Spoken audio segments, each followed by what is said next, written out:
அனைவருக்கும் வணக்கம்.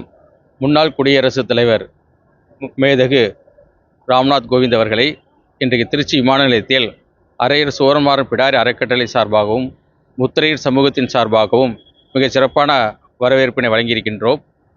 4 நாள் திருச்சியில் அவர் தங்கியிருக்கின்றார். நாளை காலை 9 மணி அளவில் திருச்சி பழைய மத்திய பேருந்து அருகின்ற பேரரசர் பெரும்பிடுகு முத்திரையர் மணிமண்டபத்திற்கு சென்று மாலை அணிவித்து மரியாதை செலுத்துகின்றார். அதனைத் தொடர்ந்து திருவரங்கம் அரங்கநாதர் பெருமாளை தரிசனம் செய்கின்றார். அதற்கு பிறகு திருவானைக்காவல் ஜம்பிகேஸ்வரர் ஆலயத்தை தரிசனம் செய்கின்றார்.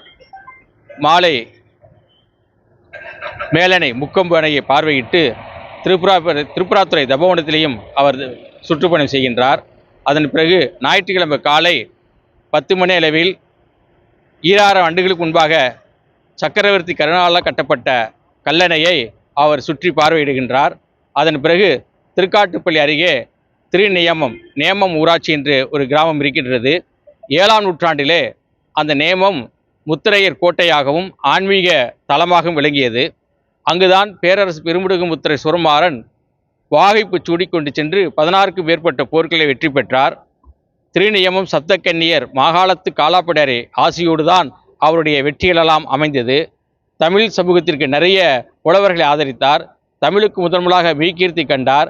அத்தகைய பெருவேந்தருடைய குலதெய்வ கோயிலை மீண்டும் புனரமைப்பதற்காக பூமி பூஜை நடத்துவதற்கும் திருப்பணியை